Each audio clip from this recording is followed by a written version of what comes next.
প্রতি সপ্তাহে নতুন নতুন ভূতের গল্প দেখতে সাবস্ক্রাইব করুন বাংলা ভূতের গল্প চ্যানেলটিকে। সেই সাথে বেল আইকন প্রেস করতে ভুলবেন না। বন্ধুরা, আজকের এই সত্যিকার ভূতের ঘটনাটি পাঠিয়েছে মোহিত আল হাসান। আর এই ঘটনাটি তার মামার সাথে ঘটেছিল। আজকের বিশেষ প্রশ্ন, তোমরা কি কোনো ভুতুড়ে হোটেলের ব্যাপারে শুনেছ? আর সেটি কোথায় অবস্থিত? সাল 1999। আমার মামা ও তার দুই বন্ধু রফিক ও নাজমুল একসাথে সিলেটের জাফলং বেড়াতে গিয়েছিল। সারাদিন অনেক ঘোরাঘুরি করে রাতে তারা একটি রেস্তোরাঁয় খাবার খেয়ে তাদের থাকার হোটেলে চলে আসে। সকলে ভীষণ ক্লান্ত থাকায় হোটেল রুমে এসেই ঘুমিয়ে পড়ল। গভীর রাতে মামার ঘুম ভেঙে যায় এবং ভীষণ পানি পিপাসা পায়।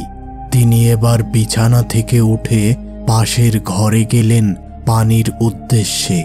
পানি পান শেষে তিনি লক্ষ্য করলেন তার পিছনে কেউ যেন এসে দাঁড়িয়েছে এবং তার ছায়া পাশের দেওয়ালে বোঝা যাচ্ছিল।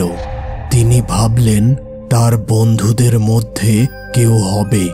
এবার দ্রুত পিছন ফিরলেন, কিন্তু একই কোথায় কে? সামনে কেউ নেই, আর সেই দেওয়ালের ছায়াও অদৃশ্য। ভীষণ ভয় পেলেন মামা। দ্রুত তিনি বিছানায় যেয়ে শুয়ে পড়লেন এবং কখন যেন ঘুমিয়ে গেলেন। পরের দিন সকালে মামা তার দুই বন্ধুকে গত রাতের অদ্ভুত ব্যাপারটা জানালো, কিন্তু তারা দুইজন একেবারে ব্যাপারটা হেসে উড়িয়ে দিল। তারা কিছুতেই এই ব্যাপারটা বিশ্বাস করল না। ওই দিনও তারা অনেক ঘোরাঘুরি করল, কিন্তু সারাটা সময় মামা রাতের ওই ভুতুড়ে ব্যাপার নিয়ে চিন্তা করছিল। রাতে খাবার খেয়ে গত দিনের মতো সকলে ঘুমিয়ে গেল, কিন্তু আজকে রাতেও মামার ঘুম ভেঙে গেল এবং ভীষণ পানি পিপাসা পেল। তিনি মনে মনে একটু ভয় নিয়ে পাশের ঘরে গেলেন পানি পান করার উদ্দেশ্যে। আর ঠিক গত রাতের মতো আজকেও পানি পান শেষে তিনি ওই ছায়াটিকে লক্ষ্য করলেন। এবার তিনি আস্তে করে পানির গ্লাস রেখে সোজা তার বিছানায় যেয়ে শুয়ে পড়লেন এবং কিছু সময় পর ঘুমিয়ে গেলেন। সকালে তিনি এবার সোজা ওই হোটেলের ম্যানেজারকে গত 2 রাতের ভুতুড়ে ঘটনা জানালেন। ম্যানেজার বেশ অবাক হলো, কিন্তু আসল ব্যাপারটা মামাকে জানাতে চাচ্ছিল না। অনেক জোড়াজুড়ি করে অবশেষে ম্যানেজার মামাকে সমস্ত ঘটনা জানালো। আর সেই ঘটনাটি হলো, প্রায় 10 বছর আগে এই বাড়িটি তখনও হোটেলে পরিণত হয়নি। এখানে এক নববিবাহিত দম্পতি বাড়ি ভাড়া নেন। তাদের মধ্যে প্রায়ই ছোটখাটো ব্যাপার নিয়ে ঝগড়া হতো। মামা যে ঘরে রাতের বেলা ভুতুড়ে ছায়া দেখেছিল, সে ঘরে একদিন মহিলাটিকে একটি গ্যাস সিলিন্ডারের সাথে বেঁধে ঘরের দরজা আটকে দেয় তার স্বামী। মহিলাটি অনেক চিৎকার করে তাকে বাঁচানোর জন্য, কিন্তু কেউ তাকে বাঁচাতে পারেনি। অবশেষে ওই ঘরে মহিলাটি মারা যায়। এর বেশ কিছু বছর পর এই বাড়িটিকে পর্যটক থাকার হোটেলে রূপান্তর করা হয়।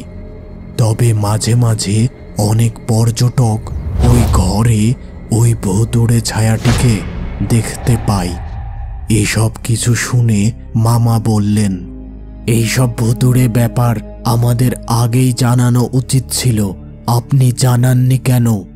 দেখুন, এই ঘটনা শুনলে আমাদের এই হোটেলে কেউ উঠবে না।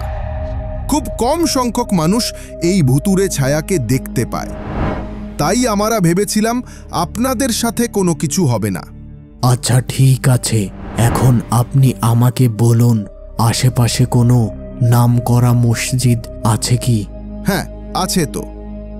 ও আচ্ছা, তাহলে আপনি আমাকে ওইখানে নিয়ে চলুন।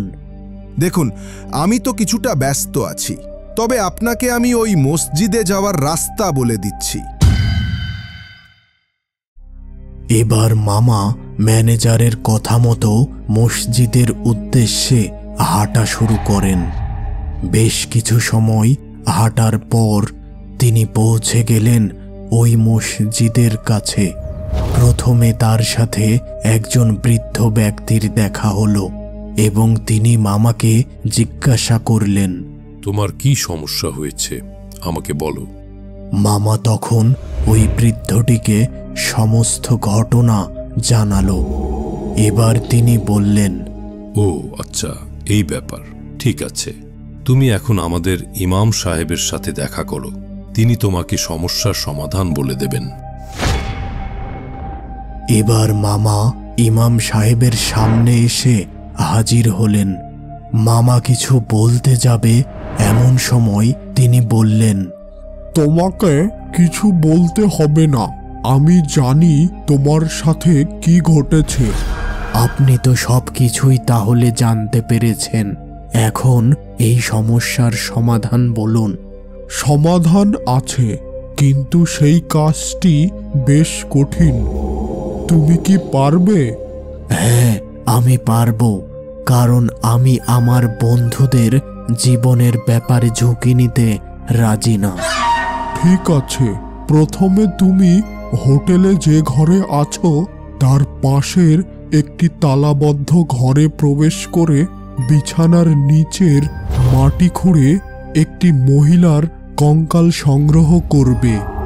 এরপর ওই কঙ্কালটিকে গোসল করিয়ে জানাজা পড়াবে এবং এরপর দাফন কাফন শেষ করে কোনো এক এতিমখানায় ওই মহিলার চাল্লিশা খাওয়াবে।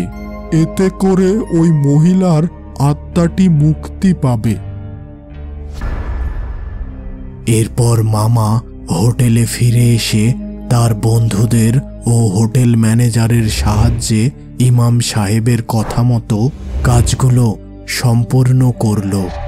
আর ওই রাতে মামা ওই মহিলাটিকে স্বপ্নে দেখলেন।